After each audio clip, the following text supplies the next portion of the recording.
निगलम में फिर से आपका एक बार स्वागत है। ये वीडियो विशेष रूप से सीटेट से संबंधित है। आज इस वीडियो में हम लोग एक नया टॉपिक समाजीकरण को पढ़ेंगे। बहुत ही इंपॉर्टेंट टॉपिक है क्योंकि सीटेट के संदर्भ में देखा जाए तो निश्चित रूप से इससे संबंधित प्रश्न रहते हैं, वो 1 हो या 2 हो या 3 हो, लेकिन निश्चित रूप से प्रश्न रहते हैं। और ये जो टॉपिक है ना, बहुत ही छोटा है। अगर इस छोटे टॉपिक को आराम से अच्छे तरीके से समझ लेते हैं को निश्चित रूप से 1, 2 या 3 मार्क्स आपके फिक्स हो जाएंगे। तो बहुत ही आराम से इसे सीखिएगा, पढ़िएगा, समझिएगा। कुछ समझ में नहीं आता ना, कमेंट सेक्शन में हमें जरूर बताइएगा। इसके साथ ही हम आपको बताते चले कि हमने इस वीडियो में 2014 से लेकर अभी तक 2021 तक के जितने भी प्रश्न पेपर 1 में हो या पेपर 2 में हो, सारे प्रश्नों को लिया है। उन प्रश्नों का जब हम वीडियो दिखाएंगे, यानी जब जवाब देने की कोशिश करेंगे या आपके सामने शो करेंगे, तो आप कोशिश कीजिएगा कि मेरे जवाब देने से पहले उन प्रश्नों का उत्तर आप कमेंट सेक्शन में जरूर लिखें। क्यों? क्योंकि अगर आप सीटेट क्वालिफाई होना चाहते हैं तो उन प्रश्नों का उत्तर कमेंट सेक्शन में जरूर लिखिएगा। क्योंकि हम पहले आपको टॉपिक पढ़ा रहे हैं, फिर उसी से संबंधित आपके सामने प्रश्न लेकर आए हैं। क्योंकि डरिए नहीं कि हम गलत जवाब दे देंगे, ये कर देंगे। अभी आकलन कर लीजिए ताकि जब आप सीटेट के ओरिजिनल एग्जाम में बैठिएगा, यानी जब सीटेट का एग्जाम होगा, ऑनलाइन एग्जाम में बैठेंगे, तो वहाँ पे प्रश्न जब आप ऑनलाइन देखेंगे और वहाँ पे जब आप टिक करेंगे तो आपका हाथ इधर उधर से नहीं कांपे, एकदम डायरेक्ट करेक्ट आंसर पे जाए, और वो भी निधड़क। तो ये जो भी है ऑफिशियल क्वेश्चन है, ऑफिशियल उत्तर है, इसलिए बहुत ज़रूरी है कि आप इन प्रश्नों के उत्तर कमेंट सेक्शन में दें। इसके साथ ही इस वीडियो को बनाने में बहुत मेहनत लगा है, तो अगर आपको लगता है कि हमने अच्छा खासा मेहनत किया है, तो अगर आप YouTube पे देख रहे हैं इस वीडियो को, प्लीज़ लाइक कीजिएगा, साथ में चैनल को सब्सक्राइब भी कीजिएगा। अगर फेसबुक पे देख रहे हैं तो वहाँ भी लाइक कीजिएगा और हमें फॉलो भी फेसबुक पे जरूर कीजिएगा। तो चलिए बिना देरी किए हुए स्टार्ट करते हैं। सबसे पहले हम आपसे ये कहेंगे कि समाजीकरण के बारे में जो जो चीज़ आप जानते होंगे को प्लीज़ उसे बाहर कर दीजिए अपने दिमाग से, क्योंकि आज से स्टार्ट कीजिए समाजीकरण को, क्योंकि हम लेकर आए हैं उनके प्रश्नों को भी। तो चलिए सबसे पहले टॉपिक का नाम देखते हैं। टॉपिक का नाम क्या है? सामाजिकरण या सामाजिकीकरण प्रक्रियाएं, सामाजिक विश्व और बालक, शिक्षक, अभिभावक और मित्रगण का क्या रोल है, इसके बारे में हम समझेंगे। सबसे पहले इसमें एक शब्द आया है समाजीकरण। समाजीकरण क्या होता है? को समाजीकरण वह प्रक्रिया है जिसके द्वारा बच्चे आदतों, कौशलों, मूल्यों तथा अभिप्रेरणा को विकसित करते हैं। याद रखिएगा किसके बारे में कहा जा रहा है? तो ये कहा जा रहा है बच्चों के बारे में। जो भी बच्चे हैं, जो भी छात्र हैं, उनके बारे में कहा जा रहा है। यानी जो छोटे छोटे बच्चे हैं उनके बारे में भी, जो छात्र हैं जो विद्यालय में आते हैं उनके बारे में भी, यानी जो छोटे हैं, जो अपने भविष्य में आ रहे हैं, उनके बारे में ये कहा जा रहा है कि वो अपनी आदतों, कौशलों, मूल्यों, अभिप्रेरणाओं को विकसित करते हैं। वो समाजीकरण की एक क्रिया है, एक प्रक्रिया है। तो याद रखिएगा यहाँ पे शब्द कौन कौन से यूज हो रहे हैं? तो आदत, कौशल, मूल्य, अभिप्रेरणा। तो जब भी इस तरह के शब्द इस्तेमाल हो तो समझ जाइए किसका चर्चा चल रहा है, को समाजीकरण का चर्चा चल रहा है। तो ये विकसित करते हैं तो क्यों करते हैं?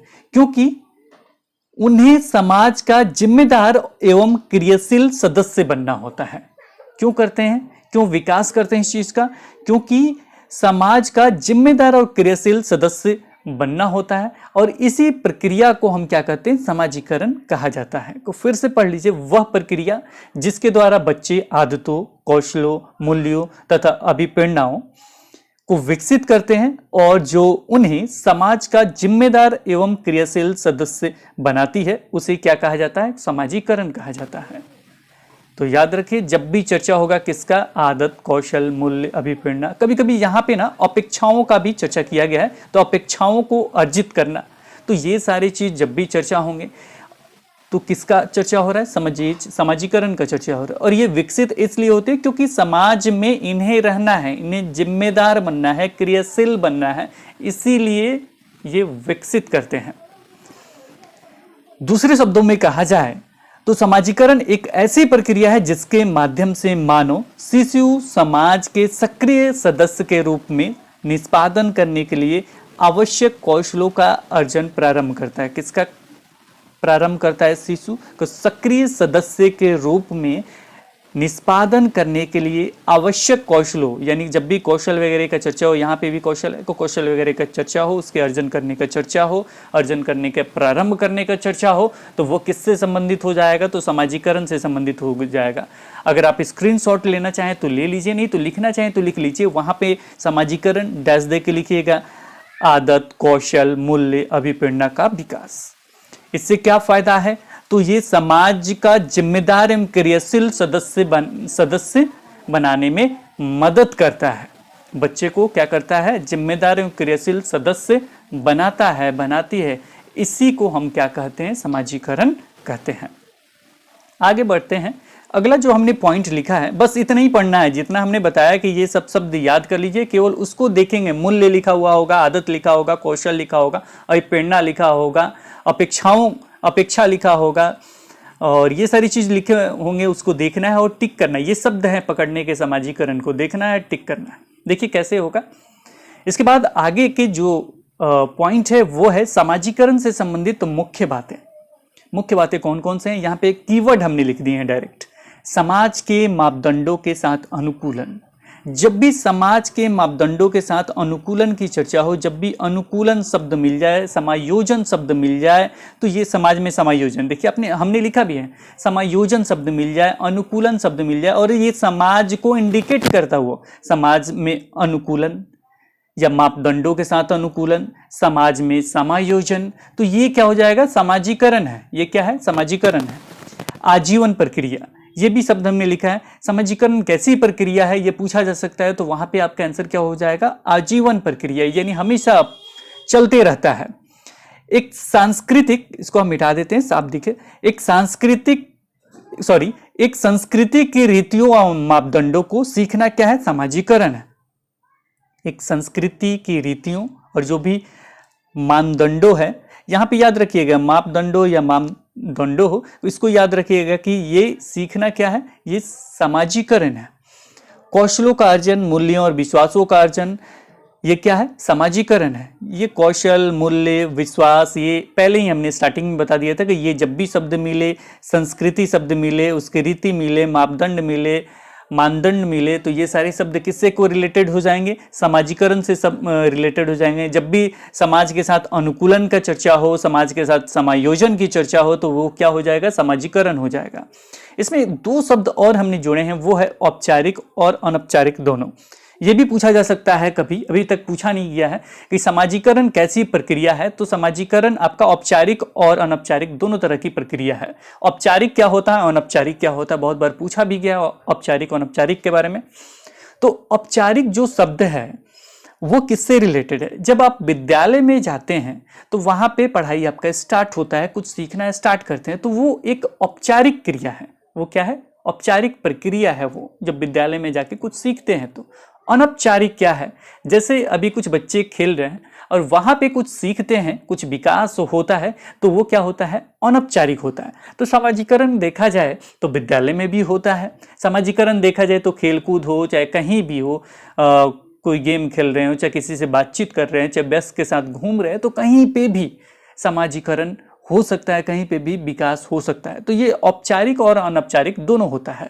मुझे यहाँ तक अब समझ में आ गया कि ये भी आप समझ गए होंगे औपचारिक अनौपचारिक क्या होता है। नहीं समझ में आया तो फिर से कमेंट कीजिए। जब विद्यालय में जब आप जाते हैं और वहाँ पे कुछ चीज़ें सीखते हैं, औपचारिक हो गया, ठीक है। जब विद्यालय में जाते हैं, विद्यालय में किस लिए जा रहे हैं? कुछ सीखने के लिए जा रहे हैं, तो वहाँ कुछ सीखते हैं, कुछ विकास होता है, तो ये औपचारिक हो गया। लेकिन आप कहीं जाते हैं खेलने कूदने के लिए, कुछ भी के लिए, वहां सीखने के लिए नहीं जाते हैं, लेकिन आप कुछ सीख जाते हैं, कुछ अधिगम कर लेते हैं, कुछ विकास हो जाता है, तो यह क्या होता है? अनौपचारिक होता है, ठीक है। तो दोनों शब्दों में डिफर है, दोनों शब्द अलग है। और कभी कभी यहां से भी मतलब समाजीकरण के अलावा उसके अतिरिक्त औपचारिक अनौपचारिक से भी प्रश्न आ जाते हैं, तो इसे याद रखिएगा। चलिए, इसमें कुछ पॉइंट से संबंधित प्रश्न आते हैं, उसे हम देख लेते हैं ताकि आपको कभी दिक्कत नहीं हो। जनसंचार, जनसंचार का मतलब मीडिया। जनसंचार माध्यम समाजीकरण का एक महत्वपूर्ण माध्यम बनता जा रहा है। जनसंचार माध्यम है जो मीडिया है, वो समाजीकरण का क्या है, एक महत्वपूर्ण माध्यम बनता जा रहा है। क्यों? क्योंकि जनसंचार माध्यमों की पहुंच बढ़ रही है, जनसंचार माध्यमों को क्या हो रही है, पहुंच बढ़ रही है। और जनसंचार माध्यम अभिवृत्तियों, मूल्यों और विश्वासों को क्या करता है, प्रभावित करता है। देखिए शब्द पकड़िएगा, अभिवृत्ति, मूल्य और विश्वास, जब भी आएगा टिक करना है आपको। वैसे बच्चों के समाजीकरण में मीडिया जो होता है वो कौन सा कारक होता है, कोई द्वितीयक कारक होता है। अब प्राथमिक द्वितीयक के बारे में चर्चा करेंगे, फिलहाल यहां समझ लीजिए जनसंचार हो, विद्यालय हो, ये क्या है, द्वितीयक कारक है। अब चलिए चर्चा करते हैं विद्यालय के बारे में भी। विद्यालय समाजीकरण का एक महत्वपूर्ण कारक है। अब जब भी चर्चा हो, विद्यालय हो, जनसंचार हो, मीडिया हो और भी जो होता है, परिवार हो, ये सभी क्या है, एक महत्वपूर्ण कारक है। वो द्वितीयक हो या प्राथमिक हो, लेकिन महत्वपूर्ण कारक है, याद रखिएगा इस चीज को। विद्यालय समाजीकरण का एक महत्वपूर्ण कारक है। विद्यालय बच्चों के समाजीकरण की एक ऐसी संस्था है, एक ऐसा एजेंसी है, एक ऐसा संस्था है जहां प्रमुख स्थान स्कूली बच्चों का होता है। किसका स्थान प्रमुख होता है, स्कूली बच्चों का होता है। क्योंकि बच्चे अगर स्कूल में नहीं रहे तो स्कूल चलेगा नहीं, चलेगा, जाहिर सी बात है कि वहां पे प्रमुख स्थान किसका हो जाएगा, स्कूली बच्चों का हो जाएगा।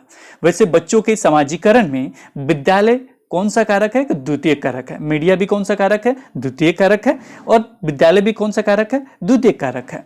तो ये सारी जो चीजें पढ़ रहे हैं इसे नोट भी करते जाइए तो अच्छा रहेगा, और यहीं से प्रश्न आएंगे। ठीक है, अगले पॉइंट पे चलते हैं। अगला जो पॉइंट है यहां पे है विविध कक्षा।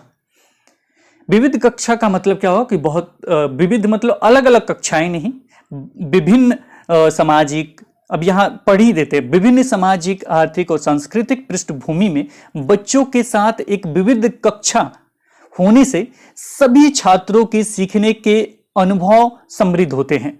छात्रों हमने लिखा है यहां, सभी छात्र लिख लीजिएगा। सभी छात्रों के सीखने के अनुभव क्या होते हैं, समृद्ध होते हैं। क्यों समृद्ध, ये गलत है, सही है, क्या है, ये सही है, बिल्कुल सही है। क्योंकि बच्चे अपने साथियों से कई कौशल सीखते हैं। बच्चे अपने साथियों से क्या करते हैं, कई कौशल सीखते हैं। विभिन्न सामाजिक और आर्थिक पृष्ठभूमि में बच्चों के एक साथ विविध कक्षा में होने से, यानी बहुत सारे बच्चे हैं एक कक्षा में हैं, और वो कक्षा कैसे हैं, उसमें विभिन्न तरह के सामाजिक या आर्थिक या सांस्कृतिक पृष्ठभूमि से आए हैं। यानी मान लीजिए कोई केरल से आया है, कोई बिहार से आया है, कोई यहाँ से आया है, कोई यहाँ से आया है, कोई वहाँ से आया है। बहुत जगह पृष्ठभूमि से, बहुत जगह से आते हैं। सांस्कृतिक अपना जो भी नॉलेज, आर्थिक, कोई गरीब है, कोई धनी है, बहुत सारी चीज़ें लेके पृष्ठभूमि से वो आते हैं कक्षा में। तो ये क्या करता है, कोई ये कैसा है, ये खराब है, बढ़िया है, कैसा है, तो ये क्या होता है कि छात्रों को सीखने के अनुभव को समृद्ध करते हैं, यानी बढ़ाते हैं, अच्छा करते हैं। क्योंकि बच्चे अपने साथियों से कई कौशल सीखते हैं, बहुत सारी चीज़ें ये सीखते हैं। हो सकता है कुछ चीज़ें वो नहीं जानते हो तो उनसे सीख लेंगे, हो सकता है कुछ चीज़ें इनसे नहीं जानते हैं तो उनसे सीख लेंगे। ये कभी कभी ना, ये सीटेट में तो पूछा ही जाता है, कभी कभी भाषा में भी ये पूछ दिया जाता है। भाषा में पूछ दिया जाता है कि बहुत सारे सांस्कृतिक वगैरह, भाषा वगैरह लेके आते हैं, तो ये किस रूप में काम करता है। मान लीजिए अंग्रेजी का कक्षा है, उसमें कोई हिंदी वाला आ गया, कोई गुजराती, मराठी, या बहुत सारे चीज़ लेकर आ गए, और वहाँ कोई एक भाषा पढ़ाया जाता है, तो वो किस रूप में कार्य करता है, तो वो किस रूप में कार्य करता है, एक संसाधन के रूप में कार्य करता है। तो कभी गड़बड़ मत कीजिएगा, कभी ये मत सोचिएगा कि बहुत सारी चीज़ें हैं उसे हमें रोक देना चाहिए, क्लासरूम में केवल इंग्लिश ही बोलने के लिए पूरा ये कर देना चाहिए, चाहे कहीं पे भी, कोई ये मत कीजिएगा। कभी भी अनुशासन बहुत ज़्यादा टाइट मत कीजिएगा। तो ये सारी चीज़ों से बचिएगा। जब भी ऑप्शन आएगा तो वहाँ पे देखिएगा क्या संसाधन शब्द मिला है तो उसे टिक कीजिएगा, कहीं समृद्ध शब्द मिला है तो उसे टिक कीजिएगा। क्यों? क्योंकि बच्चे जो होते हैं अपने साथियों से कई कौशल को सीखते हैं। 2 टॉपिक समाप्त, चौथे टॉपिक पे आते हैं। 3 टॉपिक समाप्त हो गए, चौथे टॉपिक पे आते हैं। शिक्षा के संदर्भ में समाजीकरण का तात्पर्य सामाजिक वातावरण में अनुकूलन, सामाजिक वातावरण में अनुकूलन और समायोजन होता है। आप कहीं विद्यालय में जाते हैं तो विद्यालय में क्यों जाते हैं, आप पढ़ने के लिए क्यों जाते हैं? क्योंकि आपको समाज में रहना है। समाज में रहेंगे तो जाहिर सी बात है जो भी जिस तरीके से वहाँ व्यवहार है, जो वहाँ पे प्रॉब्लम्स है, उसे सॉल्व करने के लिए आप स्कूल में जाते हैं, विद्यालय में जाते हैं। वही चीज़ है, वही चीज़ ये समझाना चाहता है कि शिक्षा के संदर्भ में समाजीकरण से तात्पर्य है सामाजिक वातावरण में, जो भी सामाजिक वातावरण है उस वातावरण में अनुकूलन और समायोजन होता है। अनुकूलन और समायोजन होता है, दोनों शब्द याद कर लीजिए। अनुकूलन कहीं मिल जाए, समायोजन कहीं मिल जाए, और समाज के हित में होता हुआ ये बात करें करें वो ऑप्शन सामाजिकरण के संदर्भ में सही होता है। चलिए आगे बढ़ते हैं। ये पॉइंट है जो हमने बोल्ड में किया ना, पॉइंट है, केवल देखना है और टिक करना है। शिक्षक की क्या भूमिका है, शिक्षक को क्या करना चाहिए, क्या नहीं करना चाहिए, को यहां पे चर्चा कर लेते हैं। एक शिक्षक या शिक्षिका यानी लेडीज टीचर या जेंट्स टीचर जो भी हो, को सामाजिक गतिविधि के रूप में अधिगम करने के लिए शिक्षार्थियों को अनेक तरह की सामूहिक, शब्द पकड़िएगा यहाँ पे, सामूहिक गतिविधि करनी चाहिए। अनेक तरह की सामूहिक क्या करना चाहिए, गतिविधि करना चाहिए। जैसे में समूह चर्चा, समूह परियोजनाएं, भूमिका निर्वाह इत्यादि, ये सारी चीज करेंगे तो बहुत ही फायदा होगा। और इसको कहते क्या है, को सामूहिक गतिविधि कहते हैं।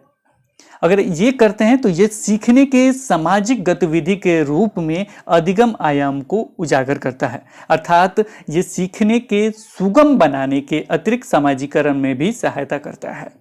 तो सामाजिक गतिविधि कहीं देखेंगे, इसका एग्जाम्पल है समूह चर्चा, समूह परियोजना, भूमिका निर्वाह। तो ये सारी चीज एक शिक्षक को क्या करना चाहिए, तो ये क्या करना चाहिए, सामाजिक गतिविधि करना चाहिए, यानी सामूहिक गतिविधि करना चाहिए। तो ये अधिगम को क्या करते हैं, यानी सीखने को ये सुगम बनाते हैं और सामाजिकरण में भी सहायता करते हैं। तो जब भी ऑप्शन में आपको दिखे सामूहिक गतिविधि तो समझ जाइएगा यह किसका चर्चा हो रहा है, तो ये सामाजिक गतिविधि का चर्चा हो रहा है, सामाजिकरण का चर्चा हो रहा है। और इसमें समूह चर्चा, समूह परियोजना, भूमिका निर्वाह इत्यादि आते हैं। ये भी पॉइंट नोट कर लिया होगा, अब याद भी कर लिए होंगे, समझ भी लिए होंगे।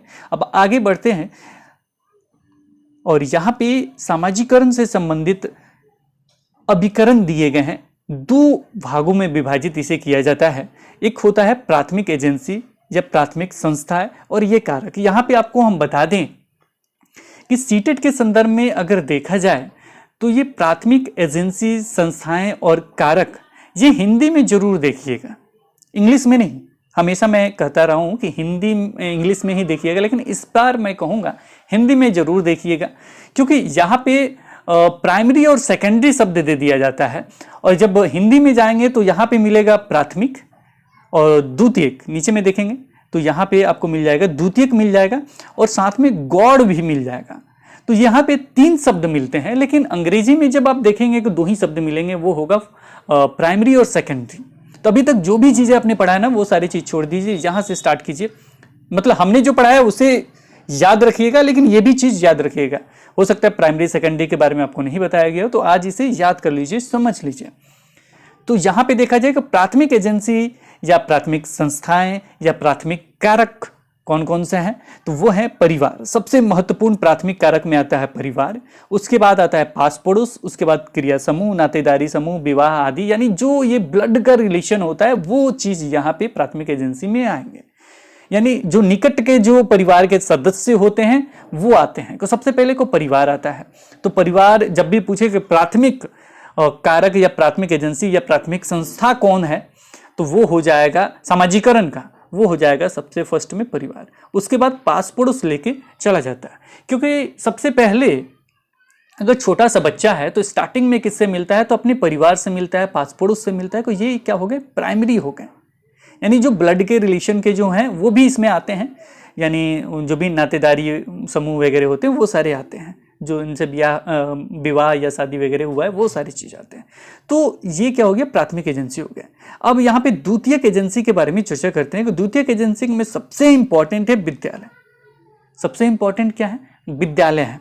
तो द्वितीयक एजेंसी या संस्थाएं या कारक हैं विद्यालय, मीडिया, शैक्षणिक संस्थाएं, आर्थिक संस्थाएं, राजनीतिक संस्थाएं, धार्मिक संस्थाएं, सांस्कृतिक संस्थाएं इत्यादि। तो ये सारी चीज मिलेंगे, समझ जाइएगा द्वितीयक एजेंसी या संस्थाएं या कारक को बताया जा रहा है। अब इसमें गौण वाहक का कहीं कहीं चर्चा है। तो गौण वाहक क्या हो सकते हैं, तो परिवार के अतिरिक्त सभी गौण वाहक। देखिए एक होता है मुख्य वाहक, मुख्य में परिवार आ जाएगा, मुख्य में क्या आ जाएगा, परिवार। मुख्य का जब भी चर्चा होगा, हमने लिखा नहीं है लेकिन समझ लीजिए, मुख्य का जब भी चर्चा हो जाएगा समझ लीजिए वहां पे किसका चर्चा हो रहा है, परिवार का चर्चा हो रहा है। इसके अतिरिक्त जो भी हैं वो आपके गौण वाहक हो सकते हैं, यानी कम वाहक हो सकते हैं। वो पास पड़ोस हो सकता है, वो विद्यालय हो सकता है, वो मीडिया हो सकता है, क्योंकि यहाँ पे वो किस तरीके से उस चीज से जुड़ा हुआ है, हो सकता है कि वो घर के बाहर नहीं निकलता, पास पड़ोस में बातें नहीं करता, हो सकता है झगड़ा हो, चाहे जो भी चीज़ें हो, तो ये गौड़वाहक हो सकते हैं। हो सकता है कि उसके पास ऑनलाइन नहीं हो, यूट्यूब वगैरह कुछ भी नहीं हो। मतलब यूट्यूब इसलिए कर रहे हो क्योंकि मेरा वीडियोज आप कहाँ देख रहे हैं, ऑनलाइन नहीं देख रहे हैं, यूट्यूब पे देख रहे हैं। तो मीडिया वगैरह जो भी चीज़ें होता है, जो ऑनलाइन टीवी वगैरह जो भी चीज़ें देखते हैं, तो वहाँ पे आप न्यूज़ वगैरह नहीं देख पा रहे हैं, तो ये क्या हो गए, वहाँ पे गौड़वाहक हो, कि ये सारे गौड़वाहक हो सकते हैं, याद रखिए। लेकिन परिवार कभी मतलब गौड़वाहक नहीं हो सकता, मुख्य होता है, क्योंकि स्टार्टिंग में जो पालते हैं, जो सारी चीज़ करते हैं, वही परिवार होता है, जिनके साथ वो रहता है, हंसना बोलना सारा चीज़ सीखता है, वो उनका परिवार है। तो ये मुख्य होते हैं गौड़वाहक। अब परिवार के अतिरिक्त सभी सदस्य हो सकते हैं। अब यहाँ पे निष्क्रिय समाजीकरण का जो निष्क्रिय एजेंसी है, समाजीकरण का निष्क्रिय एजेंसी क्या हो सकता है, तो वो आपका सार्वजनिक पुस्तकालय हो सकता है, यानी लाइब्रेरी वगैरह हो सकता है, जहाँ पे बातचीत नहीं हो। जब लाइब्रेरी में जाएंगे तो अगर किसी से आप बगल में बोलते भी हैं ना, थोड़ा सा तेज आवाज़ हुआ कि फट वहाँ पे मतलब बोल दिया जाता है। मूवी वगैरह में आपने देखा होगा साइलेंस प्लीज कह दिया जाता है, क्योंकि वहाँ पे बातचीत अलाउड नहीं होता। आप अपना बुक लेते हैं, खुद से पढ़ते हैं। तो इस तरह का जब भी ऑप्शन आए जिससे लगे कि हम और वो बस खुद में लगे हुए हैं, यानी हम और किताब खुद में लगे हुए हैं, किसी से बातचीत वगैरह नहीं हो रहा है, तो कुछ भी नहीं हो रहा, तो ये क्या हो गए, समाजीकरण के निष्क्रिय एजेंसी होते हैं। तो ये हो जाएगा सार्वजनिक पुस्तकालय या लाइब्रेरी, यानी पब्लिक लाइब्रेरी इत्यादि क्या हो जाते हैं, ये समाजीकरण के निष्क्रिय एजेंसी हो जाते हैं। इसके साथ ही कभी कभी एक प्रश्न और पूछा जाता है कि पूर्व बाल्यावस्था हो जाता है 2 से 6 वर्ष। तो 2 से 6 वर्ष में शैशवावस्था जन्म से 2 वर्ष होता है, पूर्व बाल्यावस्था 2 से 6 वर्ष के करीब में होता है। ये पढ़ाएंगे, विकास जब पढ़ाएंगे तो इस चीज़ को क्लियर कर देंगे। तो ये जब पूर्व बाल्यावस्था होता है, उसमें समाजीकरण में मुख्य भूमिका कौन निभाते हैं, तो जाहिर सी बात है कि जब इस समय बच्चा रहेगा को हो सकता है कि वो क्या सकता है, इस समय तक बच्चा 5 साल तक क्या होता है, वो विद्यालय नहीं जाता है। तो जाहिर सी बात है इसमें मुख्य भूमिका कौन निभाएंगे, एक तो हो जाएगा परिवार, और जो भी उसके भाई बहन वगैरह हैं तो वो क्या करते हैं, इसमें मुख्य भूमिका निभाते हैं। ये भी क्लियर रखिएगा कि अगर किसी भी उम्र सीमा का चर्चा चल रहा है तो वो उम्र सीमा को ध्यान में रखिए, उसके बाद इस पे इंडिकेट कीजिए कि वो किससे मिलता है, किससे बातचीत करता है, क्या करता है। फिर उस ऑप्शन में देखिए, सबसे ऑप्शन में परिवार ढूंढिए और सेकंड ऑप्शन में विद्यालय वगैरह ढूंढेंगे, अगर सेकंड ऑप्शन की चर्चा कर रहा है तो उस चीज को ध्यान में रखते हुए उत्तर दीजिएगा। चलिए प्रश्नों को लेते हैं, और आप कोशिश जरूर कीजिएगा कि जो भी प्रश्न हैं उसके जवाब आप जरूर दें, अगर सीटेट में पास होना चाहते हैं तो मेरे जवाब देने से पहले। उसके बाद मिला लीजिए, गलत होगा तो होगा, कोई दिक्कत थोड़ी है। इससे पता चल जाएगा कि आप कितना आपने तैयारी किया है, और सीटेट में अगर एग्जाम देने जा रहे हैं तो आपके मार्क्स आ पा रहे हैं या नहीं आ पा रहे हैं। चलिए पहला प्रश्न है, स्कूल बच्चों के समाजीकरण की एक ऐसी संस्था है जहां प्रमुख स्थान स्कूल की दिनचर्या का होता है, प्रमुख स्थान स्कूल की गतिविधियों का होता है, प्रमुख स्थान स्कूल के शिक्षकों का होता है, प्रमुख स्थान स्कूली बच्चों का होता है। बताइए कौन सा ऑप्शन सही होगा, कमेंट सेक्शन में जल्दी बताइए कौन सा होगा, मैं बताऊं। जिन्होंने भी उत्तर दिया है ऑप्शन नंबर कौन सा 4, वो बिल्कुल सही है। ऊपर में दिखा भी सकते हैं, ये अभी हमने पढ़ाया है कि प्रमुख स्थान स्कूली बच्चों का होता है। स्कूली बच्चों का इसलिए होता है कि अगर स्कूल के बच्चे नहीं रहेंगे आपका विद्यालय चलेगा नहीं, ना चलेगा। तो जाहिर सी बात इस सबको हटा दीजिए। ये मैं शॉर्ट ट्रिक बता रहा हूँ, क्योंकि स्कूली बच्चों का क्या होगा, यहाँ पे देखिए, यहाँ पे भी स्कूली बच्चों के समाजीकरण की एक ऐसी स्कूली बच्चों की चर्चा यहाँ पे भी है। तो जाहिर सी बात है प्रमुख स्थान उन्हीं का होगा, प्रश्न भी उन्हीं से संबंधित है, आंसर भी तो उन्हीं से संबंधित होगा।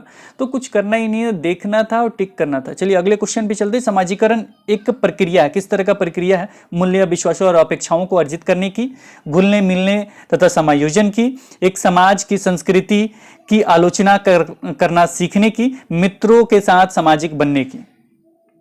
जल्दी उत्तर दीजिए कमेंट। ये सारा चीज पढ़ा दिया हमने और कोई भी दिक्कत आपको होने नहीं जा रहा। और आप खोजेंगे जो भी टॉपिक हमने पढ़ाया है, वो वाइगोस्की हो, पियाजे हो, कोहलबर्ग हो, आज समाजीकरण हो गया, इससे बाहर प्रश्न नहीं जाएंगे। अच्छे तरीके से समझ लिए होंगे तो बाहर प्रश्न नहीं जाएंगे। उत्तर दीजिए जल्दी कमेंट सेक्शन में। जिन्होंने भी उत्तर दिया है कौन सा ऑप्शन 1, जी हाँ बिल्कुल, वो बिल्कुल सही है। मूल्यों, विश्वासों और अपेक्षाओं, ये भी शब्द हमने लिखा, अपेक्षाओं को अर्जित करने की। अब ये सारे ऑप्शन क्यों नहीं होंगे, क्योंकि यहाँ पे इन्होंने आलोचना लिखा है, कट गया। किसी चीज का आलोचना नहीं करना है, क्योंकि ये एक संसाधन के रूप में काम करता है। इससे बच्चे क्या करते हैं, कौशल सीखते हैं।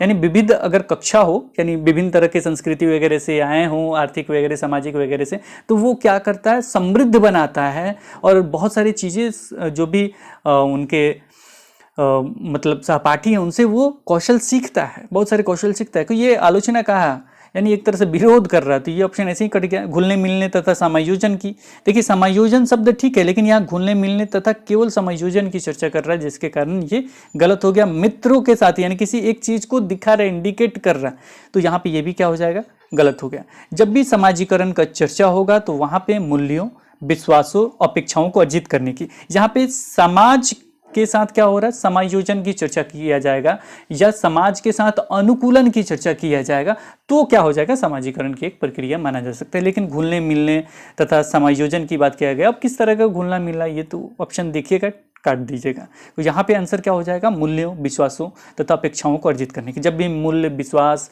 अपेक्षा वगैरह आते हैं तो उसे टिक करना है आपको। आगे बढ़ते हैं अगले क्वेश्चन की तरफ।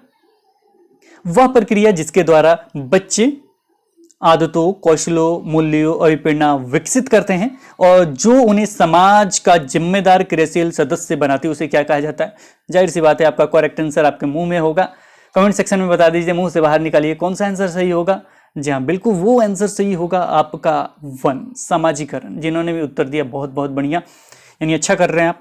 अगले क्वेश्चन पे चलते हैं। अगला जो क्वेश्चन है ये ऑप्शन 6, 7, 8, 9 हमने लिख दिया। 1, 2, 3, 4 पढ़ेंगे आप इसे। 1, ये 2, ये 3 और ये 4। जनसंचार माध्यम समाजीकरण का एक महत्वपूर्ण माध्यम बनता जा रहा है, यानी मीडिया जो है वो क्या हो रहा है, समाजीकरण का एक महत्वपूर्ण माध्यम बनता जा रहा है। नीचे दिए गए कथनों में से कौन सा सबसे उपयुक्त कथन है। अब ये आपको कमेंट सेक्शन में लिखना है, जल्दी लिखिए। संचार माध्यम पदार्थों के विज्ञापन क्रय, अब देखिए विज्ञापन के क्रय विक्रय का अच्छा माध्यम बताया जा रहा है। समाजीकरण केवल माता पिता, अब वहां जनसंचार बता रहा है और यहाँ केवल माता पिता के द्वारा होता है केवल, तो ये बताया जा रहा है। और इसमें अगले ऑप्शन में जनसंचार माध्यम की पहुंच बढ़ रही है और जनसंचार माध्यम अभिवृत्ति, देखिए मिल गया ना, अभिवृत्तियों, मूल्यों और विश्वासों को प्रभावित करता है। जाहिर सी बात, देखा आपने, टिक किया, आगे बढ़ेंगे। जिन्होंने भी कमेंट सेक्शन में 8 लिखा हो या 3 लिखा हो, बिल्कुल सही है। और ये लास्ट वाला है, बच्चे संचार माध्यम के प्रत्यक्ष रूप से अंतःक्रिया नहीं कर सकते, यहाँ नहीं के कारण ये गलत है। ये केवल शब्द लग गया, ये गलत है। और यहाँ पे लेन देन, पैसा वैसा का चर्चा के कारण ये गलत है। देखा आपने कैसे कटा, केवल देखना है, काटना है, जो बच गया वो करेक्ट आंसर है। बहुत तरीके हैं एक प्रश्न को उत्तर देने के लिए। आप लोग कहते हैं सीटेट बहुत टफ है, हम कहते हैं बहुत आसान है। तो ये सेंस रखिए, क्वेश्चन को हल करना सीखिए, ऑफिशियल आंसर की के साथ हल करना सीखिए। ऐसा नहीं कि किसी और सेंस में हल करें, और सेंस में हल कीजिएगा तो फिर दिक्कत हो जाएगा। तो चौथा का आंसर आपको मिला 8 या 3, जो बिल्कुल सही है। चलिए, डैश डैश एक प्रक्रिया है जिसके माध्यम से मानव शिशु समाज के सक्रिय सदस्य के रूप में निष्पादन करने के आवश्यक कौशल का अर्जन करना प्रारंभ करता है। तो जब भी कौशल वगैरह का चर्चा होगा तो वो क्या हो जाएगा, कमेंट सेक्शन में जल्दी उत्तर लिखिए, जल्दी। जिन्होंने भी उत्तर लिखा है 1, वो बिल्कुल करेक्ट आंसर है, समाजीकरण। समाजीकरण वह प्रक्रिया है जिसके माध्यम से मानव शिशु समाज के सक्रिय सदस्य के रूप में निष्पादन करने के लिए आवश्यक कौशलों का अर्जन करना प्रारंभ करता है। अर्जन करना क्या करता है, प्रारंभ करता है। सीखना और अर्जन करना दोनों दो शब्द हैं, याद रखिएगा। भाषा का जब एग्जाम होगा, हिंदी हो, अंग्रेजी हो या कहीं पे भी हो, तो वहां पे ये मैं समझा देता हूं क्योंकि छोटा सा टॉपिक अभी खत्म हो जाएगा। 17 क्वेश्चन है टोटल। सीखना और अर्जन, सीखना क्या है, जब विद्यालय में जाते हैं सीखते हैं, जब विद्यालय से बाहर कोई चीज आप ग्रहण करते हैं उसे अर्जन करना कहा जाता है, उसे अर्जित करना कहा जाता है। तो याद रखिएगा, विद्यालय में सीखना और बाहर अर्जन करना, ठीक है। तो ये हो गया आपका समाजीकरण आंसर। तो भाषा में वो आएंगे क्वेश्चन, जब हिंदी पढ़ाया जाएगा तो वहां पे क्वेश्चन रहेंगे, तो उसे केवल देखना, टिक करना रहेगा, जैसे अभी कर रहे हैं। अब ये बताइए, विद्यालय समाजीकरण के बारे में निम्नलिखित में से क्या सत्य है, ये बताना क्या सत्य है। पहला ऑप्शन है, ध्यान से पढ़िएगा, विद्यालय समाजीकरण का एक महत्वपूर्ण कारक है। समाजीकरण में विद्यालय की कोई भूमिका नहीं होती, काट दें, कोई भूमिका नहीं होती, भूमिका होती है। विद्यालय हमने स्टार्टिंग में ही पढ़ाया है। समाजीकरण में विद्यालय की बहुत थोड़ी भूमिका होती है। आप किसी को भी ये नहीं कर सकते हैं कि थोड़ा सा किसी की भूमिका है, ज्यादा भूमिका है, सभी का महत्वपूर्ण भूमिका है, ये याद रखिएगा। विद्यालय समाजीकरण का पहला मुख्य कारक है, बिल्कुल नहीं, समाजीकरण का पहला मुख्य कारक नहीं है, ये द्वितीयक कारक है। ये कौन सा कारक है, द्वितीयक कारक है। जो बच गए ऑप्शन उसे देखना और टिक करना, जिनका भी करेक्ट आंसर एक लिखा है कमेंट सेक्शन में वो बिल्कुल सही है। मैं आपसे नहीं कहूंगा कि कमेंट सेक्शन में जवाब दीजिए, वो आपके ऊपर है कि सीटेट में क्वालिफाई होना चाहते हैं या नहीं होना चाहते हैं। हमने देखा है कि बहुत सारे लोग डर से आंसर नहीं देते कि मैं दे दूंगा तो ये गलत हो जाएगा, ऐसा मतलब शर्मिंदा होने के कारण, जो भी वजह हो। लेकिन इसका जिन्होंने भी करेक्ट आंसर एक दिया हो, जो पास होना चाहते हैं वो खुद ही भागीदारी करेंगे और लोगों के पास शेयर करेंगे, क्योंकि हमने कहा कि 1000 से ऊपर जैसे भी व्यूवर्स देख लेते हैं उसके बाद ही हिंदी क्लब का वीडियो आएगा। अगर आप इस वीडियो को आज ही देख ले 1000 या 2000 के करीब में, तो आज ही इसका दूसरा पार्ट भी आ जाएगा। दूसरा पार्ट मतलब नया टॉपिक, और ये देख रहे हैं बहुत अच्छे तरीके से आप उत्तर दे पा रहे हैं, कुछ करना ही ना, देखना है, उत्तर देना है। तो विद्यालय और समाजीकरण के बारे में निम्नलिखित में से क्या सत्य है? तो विद्यालय समाजीकरण का एक महत्वपूर्ण कारक है और ये द्वितीय कारक है, इसे भी याद रखिएगा, ठीक है। और मैं ये नहीं करूंगा 2014 से 19 या 21 तक के ही प्रश्नों को हल कर सकते हैं। मैं आपको बता दूं कि आप इस 2012 हो 13 हो किसी भी सेशन का आप क्वेश्चन ला के देखिए, निश्चित रूप से आप हल कर सकते हैं इस टॉपिक को पढ़ने के बाद। इसके बाद आगे बढ़ते हैं, ये है बच्चों के समाजीकरण में विद्यालय की भूमिका नहीं होती है कि भूमिका कम होती है। प्राथमिक कारक है, द्वितीय कारक है, जल्दी कमेंट सेक्शन में लिखिए। विद्यालय जो होता है समाजीकरण में कौन सा भूमिका निभाता है, कौन सा कारक है, ये बताना है आपको। तो बच्चों के समाजीकरण में विद्यालय कौन सा कारक है? द्वितीय कारक है। प्राथमिक कारक कौन सा है? का परिवार है, पास पड़ोस है, याद रखिएगा। तो 7 का ऑप्शन नंबर 4 बिल्कुल सही है। आगे बढ़ते हैं, अगला जो प्रश्न है वो है परिवार एवं पास पड़ोस। परिवार और पास पड़ोस बच्चों के समाजीकरण की पहला मनोवैज्ञानिक एजेंसियां है, दूसरा प्राथमिक एजेंसियां है, तीसरा मध्य एजेंसियां है, चौथा द्वितीयक एजेंसी। जब भी पास पड़ोस की चर्चा हो, जब भी परिवार का चर्चा हो, तो वो कौन सा एजेंसी हो जाएगा? को प्राथमिक एजेंसी हो जाएगा। प्राथमिक कारक कह सकते हैं, प्राथमिक संस्था कह सकते हैं। कारक मतलब उसको कैसे प्रभावित करता है, एजेंसी या संस्था हो सकता है। को याद रखिएगा, परिवार और पास पड़ोस का जब भी चर्चा हो वो क्या है? प्राथमिक एजेंसी है। परिवार और पास पड़ोस क्या है? प्राथमिक एजेंसी है। आगे बढ़ें, जिन्होंने भी कमेंट सेक्शन में प्राथमिक एजेंसी दिया बिल्कुल सही है। यहां पे बताना है निम्नलिखित में से कौन बच्चे के समाजीकरण में एक महत्वपूर्ण भूमिका अदा करते हैं? मीडिया, विद्यालय, परिवार, पास पड़ोस, कौन? इसमें से सभी हो जाएंगे। कमेंट सेक्शन में हमें लगता है कि मेरे जवाब देने से पहले आप नहीं दे पाए होंगे, लेकिन जरूर कोशिश कीजिए, क्योंकि मैं जैसे ही प्रश्न देख रहा हूं उत्तर बखूबी अपने मतलब दिल से निकल रहा है, आपके भी दिल से निकल रहा है, हाँ यही उत्तर होगा। तो महत्वपूर्ण भूमिका अदा सभी करते हैं। अभी हमने मीडिया के बारे में पढ़ा, जनसंचार के माध्यम में पढ़ा, वो क्या कर रहे हैं? महत्वपूर्ण भूमिका अदा कर रहे हैं। विद्यालय के बारे में पढ़ ही रहे हैं, परिवार पढ़ते ही हैं, ये एक प्राथमिक कारक है, परिवार और पास पड़ोस। मीडिया और विद्यालय द्वितीय कारक है, लेकिन सभी क्या है? महत्वपूर्ण भूमिका अदा करते हैं। क्या करते हैं? समाजीकरण में महत्वपूर्ण भूमिका अदा करते हैं। तो जाहिर सी बात इसका करेक्ट आंसर कौन सा हो जाएगा? ऑप्शन नंबर 3, 1 2 3 4 बिल्कुल सही है। अगले प्रश्न का उत्तर दीजिए पढ़ने से पहले।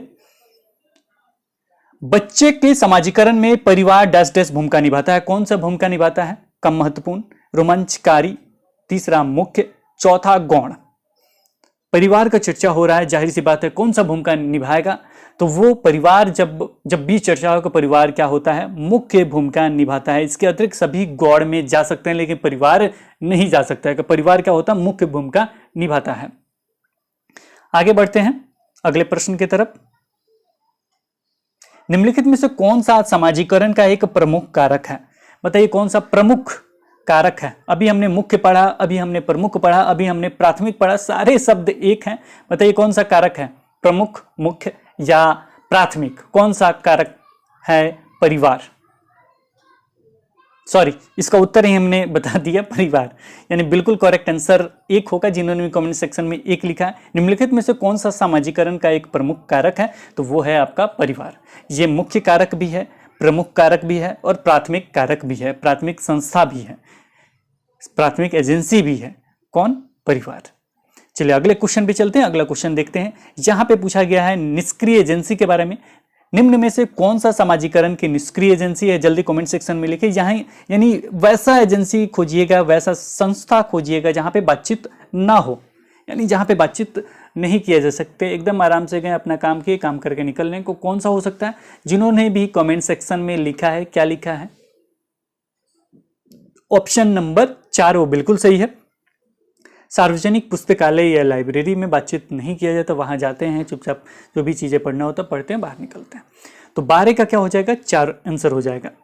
इसके बाद अगले क्वेश्चन पे चलते हैं। अगला क्वेश्चन है, निम्नलिखित में से कौन से समाजीकरण के गौण वाहक हो सकते हैं। इसी क्वेश्चन को लेकर बहुत सारे अभ्यर्थी कंफ्यूज हो गए थे।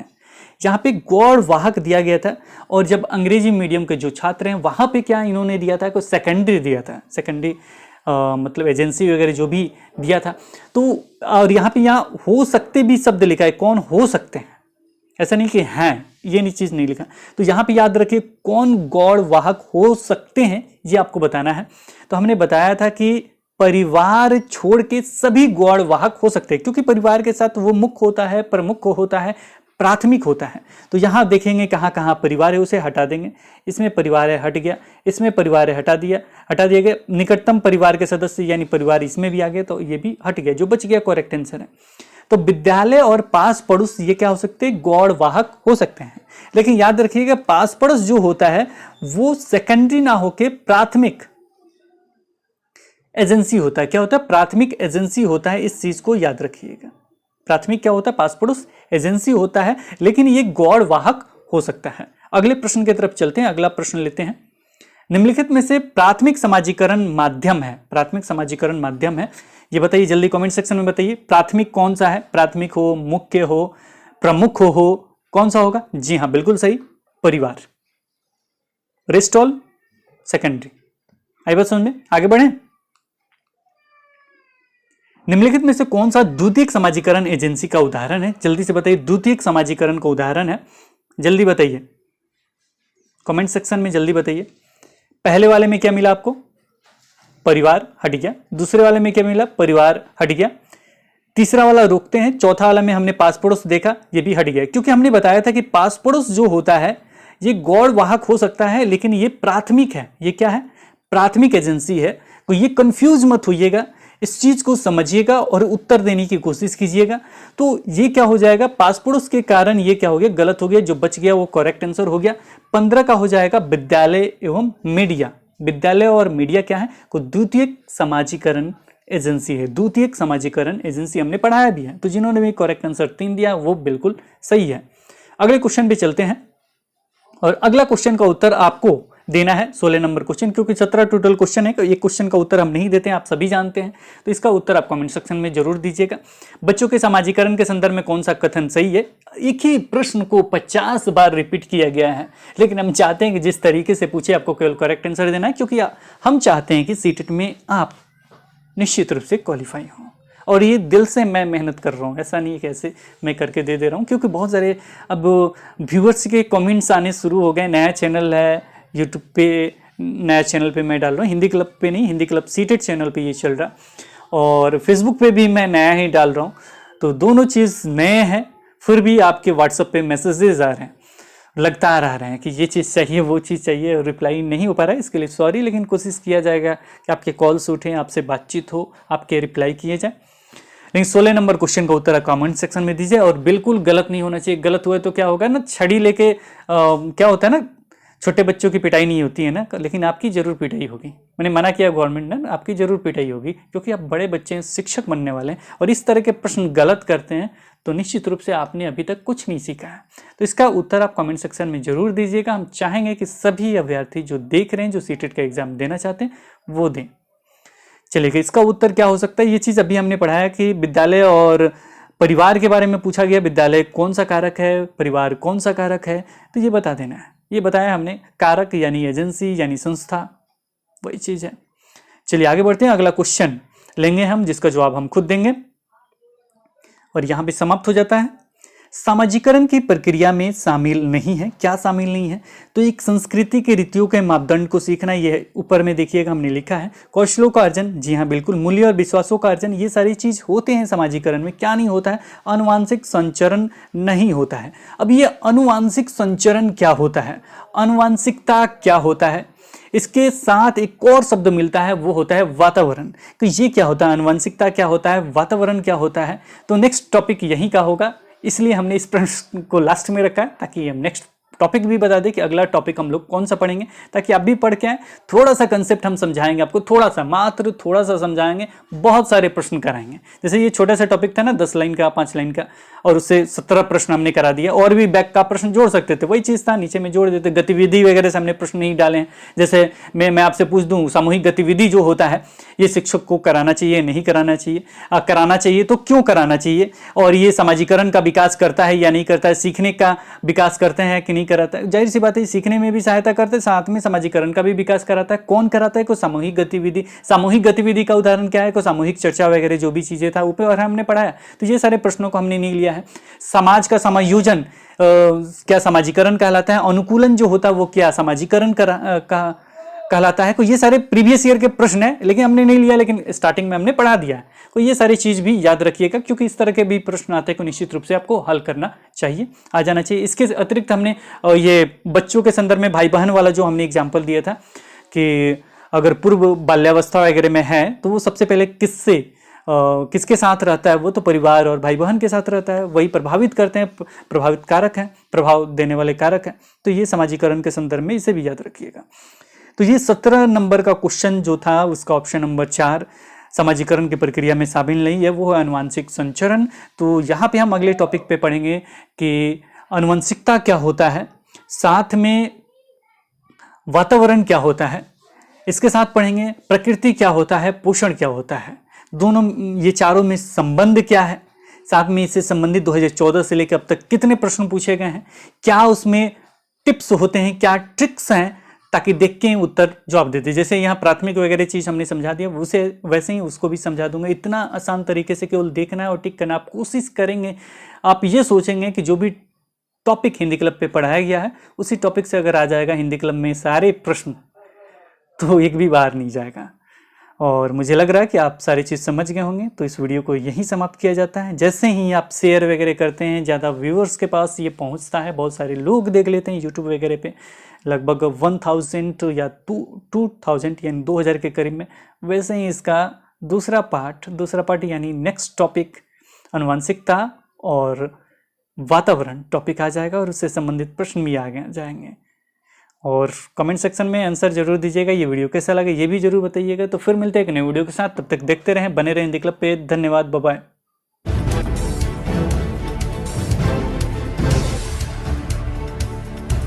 सब्सक्राइब कीजिए हिंदी क्लब को, दबाइए इस बेल आइकॉन को ताकि हमारा वीडियो आपको मिले सबसे पहले।